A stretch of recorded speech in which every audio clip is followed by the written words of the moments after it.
Assalamualaikum warahmatullahi wabarakatuh. Alhamdulillahirabbil alamin. Hamdan katsiran thayyiban mubarakan fih kama yuhibbu wa yarda. Asyhadu an la ilaha illallah wa asyhadu anna Muhammadar Rasulullah sallallahu alaihi wasallam wa ala alihi wa ashabihi amma ba'd. Alhamdulillahirabbil alamin. Puji syukur kepada Allah yang selalu senantiasa memberikan rahmatnya kepada kita semua, sehingga dengan rahmatnya Allah kita masih bisa memanfaatkan hidup sekali di dunia ini untuk menjalankan kewajiban kita, yaitu dengan menetapi kewajiban-kewajiban dan menjauhi larangan dari Allah, termasuknya di dalam hal ibadah. Para kaum muslimin rahimakumullah, muhasabah diri, mawas diri, introspeksi diri adalah suatu kegiatan yang harus selalu kita jalankan, yang harus selalu kita laksanakan di dalam tatanan menetapi ibadah kepada Allah. Selain Allah menggarisbawahi bahwa kita diwajibkan untuk selalu beribadah kepada Allah, wa ma khalaqatul jinna wal insan liya'budun. Nah, ini menunjukkan bahwasanya keberadaan kita di dunia ini untuk selalu introspeksi diri ketika kita menjalankan ibadah kepada Allah. Alhamdulillahirabbil alamin. Kaum muslimin rahimakumullah. Di era zaman sekarang ini banyak sekali para generasi muda, regenerasi di zaman Rasulullah dengan regenerasi di zaman saat ini sungguh sangat jauh berbeda keadaannya. Dulu di zaman Rasulullah, keadaan generasi muda semangat di dalam mencari ilmunya, semangat di dalam menimba ilmunya dan selalu beribadah kepada Allah. Namun di era zaman sekarang ini perlu kita ketahui banyak sekali di luar sana para pemuda, para pemudi yang selalu menjalankan kemaksiatan, menjalankan dosa karena salah dalam pergaulan, salah di dalam memilih teman.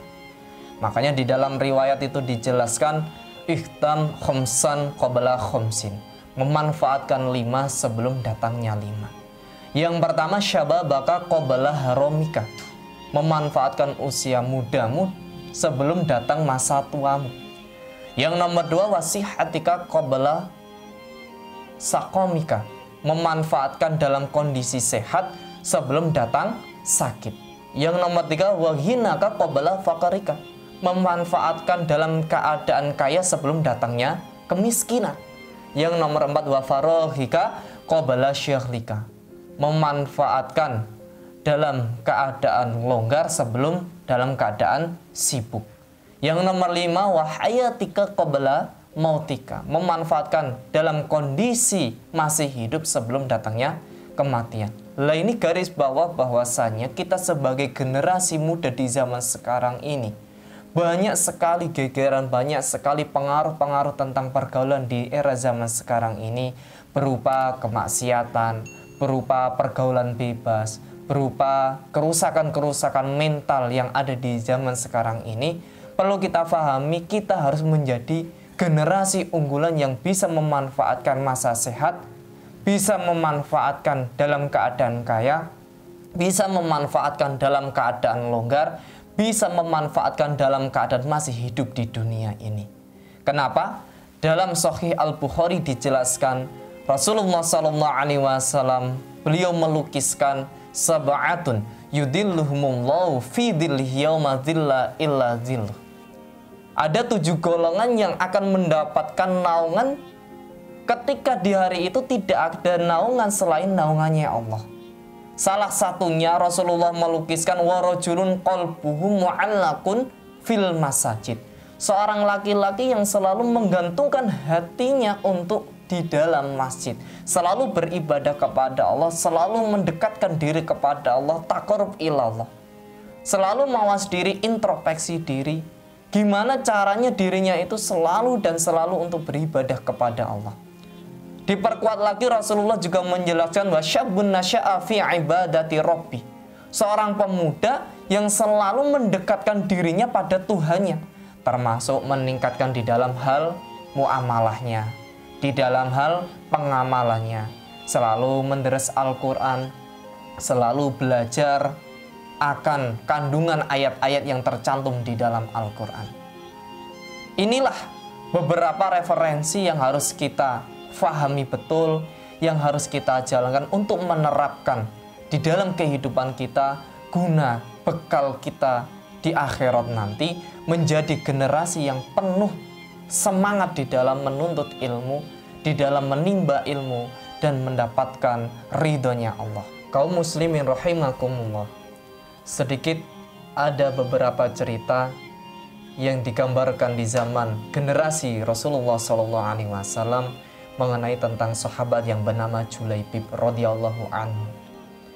Beliau terlahir bukan dari kalangan orang yang terpandang dari kaum Ansor. Dari segi perawakannya pun juga beliau orang yang biasa. Orang yang terlahir bukan dari golongannya orang yang kaya. Namun dia adalah salah satu sahabat yang paling dicintai oleh Rasulullah SAW. Suatu ketika Nabi datang dari salah satu keluarga kaum Ansor untuk melamarkan Julaibib kepada putrinya yang sangat cantik. Namun kondisi yang berbeda saat itu, Rasulullah datang ke rumahnya dengan mengatakan, "Wahai sahabat, maukah putrimu dinikahkan dengan diriku?" Lalu saat itu sahabat mendengar tawaran dari Nabi, menerima kebahagiaan, mempunyai kesempatan bahwa ini termasuk bisa menjadi lantaran keluarganya lebih dekat dengan Nabi, dengan Rasulullah SAW. Lalu singkat cerita, Nabi juga berpesan kepada sahabat ini, adanya saya memberikan tawaran lamaran ini bukan untuk lamaran diri saya, tetapi saya memberikan pelantaran dari sahabat yang bernama Julaibib radhiyallahu anhu. Saya hanya melamarkan Julaibib di sini. Mendengar di situ, sahabat ini menjawab, "Wahai Nabi, dengan keadaan seperti itu saya minta izin untuk memusyawarahkan dulu kepada istri saya." Lalu singkat cerita, sahabat ini menemui istrinya dengan mengatakan, "Wahai istri, putrimu dilamar oleh Nabi. Namun lamaran ini diberikan kepada Julaibib." Mendengar kabar dari suaminya, akhirnya istrinya berpesan, "Wahai bapak, bukan berarti saya menolak tawaran dari Nabi, melainkan saya kurang setuju kalau yang melamar adalah Julaibib." Karena saat itu kondisi istrinya tahu bahwa Julaibib ini terlahir bukan dari golongan orang yang terpandang dari kalangan kaum Ansor. Dan Julaibib ini dari segi perawakannya juga kurang baik. Akhirnya keduanya bermusyawarah memutuskan untuk menolak tawaran dari Nabi. Lalu begitu bergegas untuk menemui Nabi, terdengarlah suara kecil rintihan dari balik pintu kamar. Namun ternyata yang keluar dari kamar adalah putrinya dengan mengatakan, "Wahai bapak, ibu, ada apakah, siapakah yang mau meminang diriku?" Akhirnya kedua orang tuanya pun menjelaskan, "Wahai putriku, kamu telah dilamar oleh Rasulullah, namun diberikan kepada Julaibib." Dengan kefahaman yang dimiliki oleh putrinya menjawab, "Wahai bapak, bukankah ini adalah tawaran dari Nabi yang di situ mengandung kebarokahan, yang di situ bisa kita manfaatkan untuk lebih dekat dengan diri Nabi. Bukan berarti yang dinilai dari segi urusan dunianya saja, bapak, tapi kefahaman yang dimiliki oleh Julaibib dan kedekatan yang dimiliki oleh Julaibib. Bahkan dia adalah salah satu dari sahabat yang paling dicintai oleh Rasulullah. Saya mau menerima tawaran dari Nabi dengan saya menikah kepada Julaibib." Akhirnya dengan keridhaan yang dimiliki oleh kedua orang tua putrinya, kedua orang tuanya pun ini datang kepada Nabi, menjelaskan kepada Nabi, "Wahai Nabi, baiklah kami menerima tawaran dari engkau agar putri kami dinikahkan oleh Julaibib." Akhirnya singkat cerita, Rasulullah menemui Julaibib, "Wahai Julaibib, kamu mau menikah, kamu saya nikahkan dengan salah satu putri dari kalangan kaum Ansor." Mendengar seperti itu, Julaibib menjadi senang. Namun singkat cerita, waktu itu bebarengan dengan perintah Nabi, Julaibib diperintahkan untuk berangkat berperang. Setibanya waktu menikah, namun diperintahkan oleh Rasulullah untuk berangkat berperang. Akhirnya Julaibib ini bimbang. Julaibib ini bingung. Apa yang harus saya lakukan? Pernikahan adalah sesuatu yang kebahagiaan yang harus saya miliki. Namun, berjihad di jalan Allah, menjalankan perintah Rasulullah adalah prioritas bagi diri saya. Akhirnya Julaibib memilih, wahai Nabi, ya sudahlah, saya pamitan untuk berangkat berjihad, untuk berperang di jalan Allah. Namun akhirnya bagaimana keadaan Julaibib ini? Begitu selesainya berperang, Rasulullah memberi pengumuman kepada sahabat untuk mencari Julaibib. Akhirnya para sahabat mencari Julaibib, tidak ketemu. Dengan mengatakan, wahai Nabi, Julaibib tidak ada. Rasulullah terus memerintahkan para sahabat untuk mencari jasadnya Julaibib. Ternyata jasadnya Julaibib itu ketemu dengan 7 orang kafir tergeletak di pelataran lapangan medan perang. Akhirnya Rasulullah datang menemui jasad Julaibib. Kemudian jasad Julaibib dipangkukan di dadanya Rasulullah SAW. Yang bisa kita ambil di sini bahwasanya apa? Kaum muslimin rahimakumullah. Seorang Julaibib ini, seorang anak muda yang mempunyai kesemangatan di dalam berjihad di jalan Allah, yang mempunyai semangat di dalam menuntut ilmu, dan memprioritaskan untuk kepentingan agamanya, mencari ridhonya Allah dan mencari ridhonya Rasulullah SAW. Beliau sempat mengorbankan nyawanya, bahkan mengorbankan kesempatan kebahagiaannya yang harusnya dia menikah dengan salah satu putri dari kalangan kaum Ansor yang sangat cantik. Dia harus menikmati kebahagiaan itu dengan buah kepahitan dari urusan duniawi. Tapi kaum muslimin rahimakumullah yang saya hormati, bahwasanya di sini dia menjadi salah satu orang yang mengamalkan 7 golongan yang akan mendapatkan naungan, yang mana di hari naungan itu tidak ada naungan selain namanya Allah. Dia termasuk orang yang menjalankan wasyabun nasya'a fi ibadati rabbi. Lantas dengan keadaan seperti itu, bagaimanakah keadaan kita sebagai generasi saat ini?